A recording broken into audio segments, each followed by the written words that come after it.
Well, hello and welcome to my series. Well, I will be doing a VOD review of various pro matches. Plan for the moment is to do one, maybe two matches a week, but we will kind of see how it goes. But for the first week, I decided to go with this match with the Outlaws versus the Shock. Obviously, a very interesting upset that happened that I don't think many people saw coming. Overall, I was very impressed with the Outlaws' play. I thought they played very well, but I would like to go back into detail and kind of really try and pick apart how the Outlaws managed to do this. So, anyone watching might be wondering what are my qualifications for reviewing any of this gameplay. Basically, there's none, other than that I've been playing this game for a long time and that I really enjoy it. But still, I have a pretty decent understanding of a lot of the stuff that's going on, and I'm able to pick up on some big general trends. I can't tell you about micro decisions that an Overwatch League player is going to be making, but when it comes to the macro idea of what a comp is going to be trying to accomplish. I have a much better understanding. But yeah, I'm still very new to making videos and whatnot, so parts of this may be kind of rough, but bear with me. Anyone have any suggestions or tips on how to improve the quality of these videos? I'm always up for some suggestions. But that's enough of an introduction. Let's get into the actual game. Here on the first point of Lijiang Tower, we are going to see both teams opt into a sort of rush comp, but the difference here is Shock will run this Sim Junkrat. This is a combo that got a lot of play from the Paris Eternal last year. They were winning quite a lot of control points with that DPS lineup, but Outlaws running more along the standard lines of the standard brawl comp that we've been seeing, except instead of the Mei, they have hydration on the Doomfist. But here, so there we saw a very, very early push onto Tayo. Piggy just boosts in on him, drops micro missiles, and just does a bunch of damage, and then Jonggu just finishes up with a swing. Would have potentially liked to have seen a lamp or something come out from Violet to maybe try and help Tayo, but he went down very quickly. I mean, it didn't look like he was crazy out of position. I mean, maybe he could have been a little bit further back, but yeah, that's a tough. But I think that's just the Outlaws making a good engage there. But yeah, so coming into this next one, teams are now matching with the windows. So likely you see a window engage here. Jongo, of course, also has a shatter. Okay, yeah, so Violet goes to open up the attack there with his window.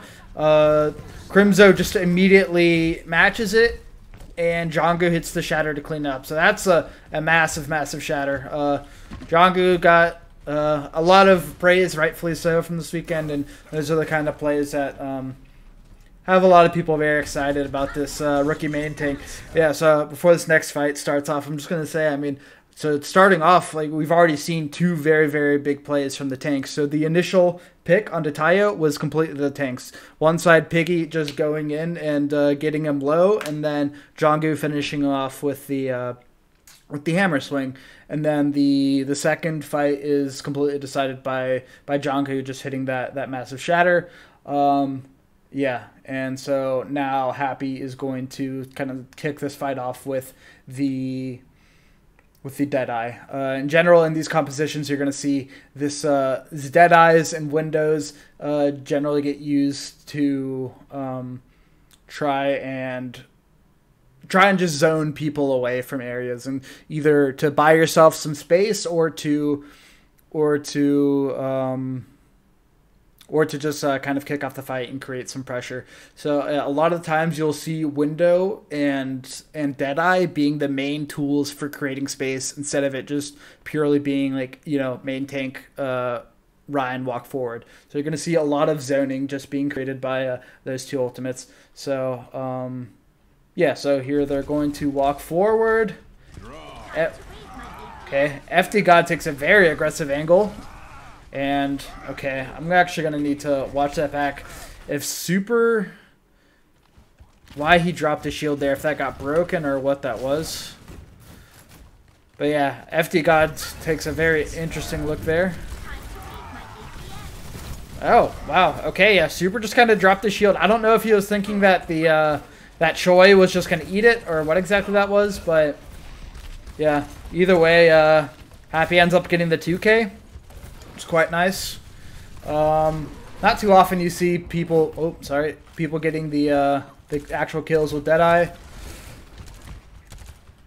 Okay, so here, looking at Nero with a tire, so gonna look to get value off of that, but Juby has beat FD God's not too far away from his. Hydration has his ultimate up, so that will mean you're definitely going to be looking for him to make some sort of aggressive plays now that he has that get out of jail free card with his ultimate. Because I can't imagine you're going to combo that with anything in this composition. That's definitely just going to be used as a get out. Really? Okay. Alright.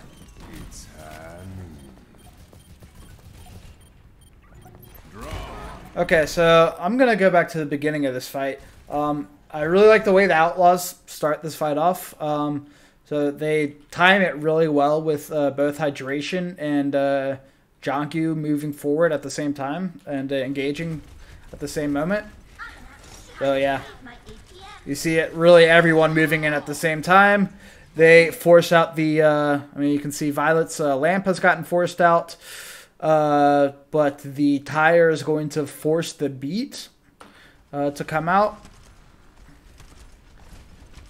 And with that, okay, they lose hydration, so here they're forced to kind of back up. And Jonggu has already lost all of his beats. So at this point, Shock should be in a pretty good position. They're up 1, and they have their own beat that they can layer on top of this. Okay, and there's just not enough there to save Jonggu. Maybe potentially a lamp could have been used there. Oh, sorry. I need to turn off this sound so that this isn't every time it gets paused. Am I blind? There we go. Okay. Yeah, so potentially would have liked to seen a lamp or something to save Jonggu there, but either way, that's probably going to be a tough ask. And now at this point, this window is unlikely to get a lot of value. So yeah, now you're relying on this Deadeye to kind of get some space. Okay, so he does get knocked up into the air by Nero and is able to get a kill. But okay, FD God drops in the beat. Crimso's able to get Nero, but they trade out Piggy. Okay. But at this point, the Outlaws have pretty much been able to come back into this fight. So, let me see here. A lot goes on at the end of this fight. Alright, so he gets knocked up, he gets the kill, but Nero's going to get killed here. He kind of goes in deep for that. Piggy tries to drop that in, but he gets killed in the air by Violet. Okay, but at this point, yeah, you see some of the Outlaws coming in, but there's just kind of trades going back and forth. Nice Shatter, able to finish up Hydration with that. I mean, yeah. Very important thing to know as a Reinhardt is that even just shattering one is often worth it. But yeah, so there's just some trades back and forth here, but yeah, ultimately Shock are able to take control of the point, and it's off of the back of that one kill with the tire at the very beginning. So that was a very impactful tire. Everything else just kind of spiraled after that. So, okay, so here you're going to be looking for Yeah, for potentially a heavy engage from the Doomfist or the Deadeye. Potentially look to use them at the same time to be able to like kind of create some extra space. Okay, yeah, immediately using the High Noon, forcing everyone back. And you can see Hydration already setting up top. Going to look to drop in on someone. Okay. Yeah. So this is a nice, just immediate 2K onto the two of them. Okay, and then just goes in deeper with the Doom. All right, so yeah, I mean they're probably not gonna be able to touch here. Okay, so very interesting first point. Yeah, I mean the Outlaws definitely just outplayed the Shock here. So I guess let's say like the one mistake at the very beginning was potentially Tayo being a bit too far forward. Either that or him just like not really getting enough support and them not really punishing Piggy for just flying straight at him like that. But either way, based off that one pick at the beginning, the Outlaws are able to gain control. Then afterwards, we see, the windows get matched and Jonggu laying down the big shatter, setting the Shock back once again. The Shock then come back with the tire, are able to get the kill onto Hydration, and after an extended fight with lots of trades and ultimates being expended, they're able to take the point at 99%, and then Outlaws come in and finish off with with Doomfist coming in and getting the 2K. But yeah, I really liked how they set up that fight though, with Happy, sort of pressuring everyone and like kind of setting everyone up behind walls and allowing Hydration a ton of space to be able to come in and attack just isolated pockets, right? Instead of having to jump into just like a giant group of people. I'll just watch that one more time. I thought that was really nice.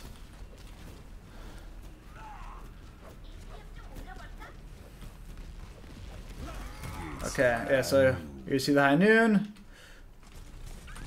Yeah, so yeah, and if at this point, like, these guys, they're not going to be able to like really come all the way over here to try and protect supports. I mean, most of these guys are just kind of stuck on this side, so that really gives Hydration a lot of open space to work with.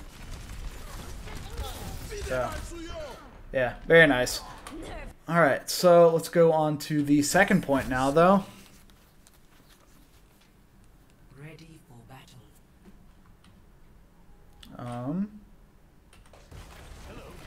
Okay. Wanted to leave me at the other point. All right, so let's see here.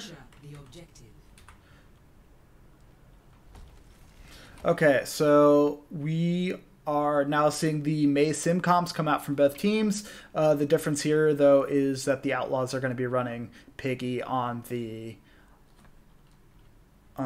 Sigma, so potentially going to be looking to do less brawling and play a bit more as a poke comp. Right, Sigma in its current state does not brawl nearly as well as D.Va does.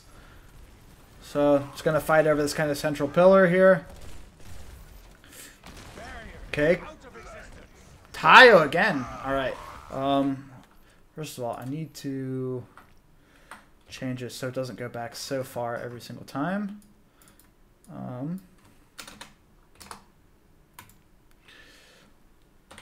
Okay. This time I'm very curious to see as to how Tayo died. He died like right around this wall.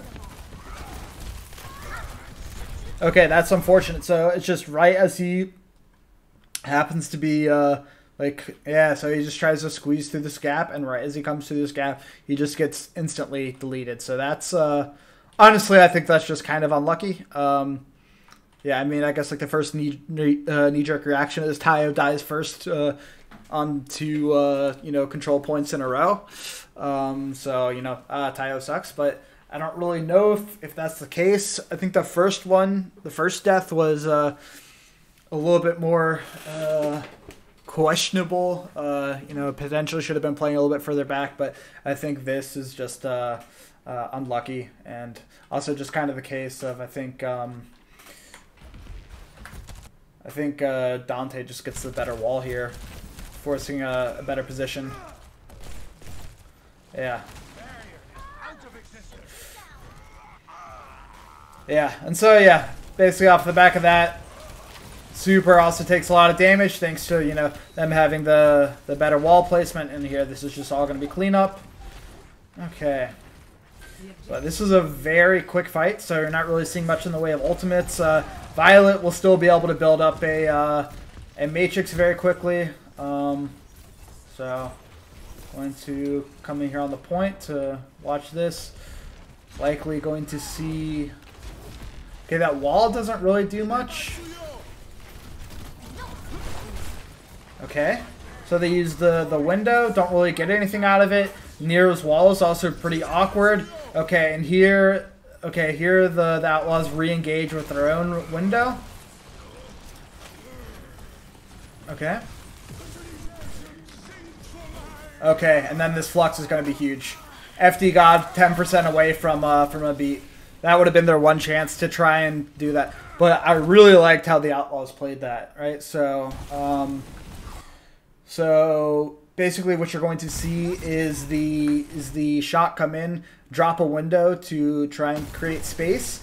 And then they're also going to try and wall off just one target with Nero's wall to... You know, just catch someone off and be able to burst them down very quickly. You know, the general idea behind this whole composition. But the wall ends up being in favor of the Outlaws, and it just, you know, creates extra cover for them. So the Outlaws just kind of managed to kite that, a window really quick. And then once Violet's window goes down, they're going to re-engage off the back of Crimso's window, which then forces the shock back. They also kind of flub their own wall here as well. So they aren't able to get anything, but they are able to reestablish themselves back on the point and force the shock to sit back here, at which point Piggy's able to get an easy flux, and that will kind of clean things up. So yeah, there's the initial kind of strange wall. And there's that wall I'm talking about that's not really doing anything. So yeah, they're just able to sit here, wait. Now Crimso drops his window. And then we're going to see the flux get pulled in here. Yeah, so I guess just, yeah, some more trading. Okay, yeah, and there's the flux. And yeah, I mean, yeah, the shock's one option there would have been a beat, but FD God is still not able to build it up. Even though he was significantly ahead of GB, he's going to be catching up now. But yeah, FD God building that pretty quickly. But yeah, not quickly enough. So Shock look like they are now going to be going for the same sort of rotation. If we take a look at the ults really quick. Yeah, so Outlaws have both of the DPS ults up, along with the Shatter and the Beat, whereas Shock are just looking at Beat and Shatter, though they're really not too far away from their DPS ultimates. So with a little bit of poking, they'll be able to build those up, and Violet obviously will be able to get that last 24% pretty quickly. So relatively even here as far as ults go. Okay, Shock kind of taking a lot of damage, but Violet has already managed to build up his ult. Oh. Okay.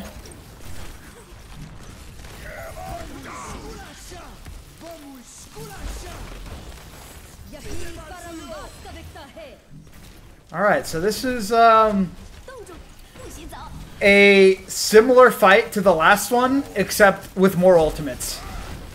It's basically the exact same concept here plays out. Shock is going to engage off the back of a window. Outlaws will back up and just try and survive the aggression. They'll drop the sim wall to back it up. Here, I'll just start replaying it so you're able to see it as well as I'm talking about. Yeah, and then Yeah, so they end up trading the berries as well, but there we go. Okay, so that was a good look from Jangu trying to catch them off guard. That super catches that very nicely. And yeah, you immediately see the sim wall come out to protect, to kind of just deny any value from that window. And you also see once again that this wall isn't really accomplishing much. I mean, maybe if they really go hard onto Happy, they have a shot, but yeah. So far, nothing yet. But yeah, Outlaws once again just kind of back up. Okay, so Nero also dropped his Blizzard here, and crucially just barely manages to get Jangu on the edge. Okay, I'd been wondering why Jubi decided to invest the beat, but with Jangu being frozen and low health like that, yeah, you've got to go for it at that point. So yeah, there he's going to use it, especially with that Shatter coming in. FD God gets the later beat, so at this point, you know, you favor Shock, but yeah, the Shock just have used pretty much all of their ultimates, whereas yeah, no, so I mean it's just an advantage for the Outlaws. They still have Window and Blizzard, so they're now able to re-engage with those. Shock only at this point has Sim Wall, so okay, so once again you see the counter from the window with the wall. Choyobin's not able to eat the Blizzard, and okay, Super and Choi both get frozen up. Okay, easy enough for the Outlaws. So they do give up some percentage for that, but ultimately very worth it. You get another team fight win. But yeah, both of those defenses from the Shock are the exact same concept, right? You have the comp that's better at poking, so let the Shock use up their ultimates to engage and just kind of weather the storm, and then once those ultimates are offline, you engage with your own. So it's been the same thing all three times. Okay. Yeah. So here we see the window come out once again. The wall from Nero not accomplishing anything. Whereas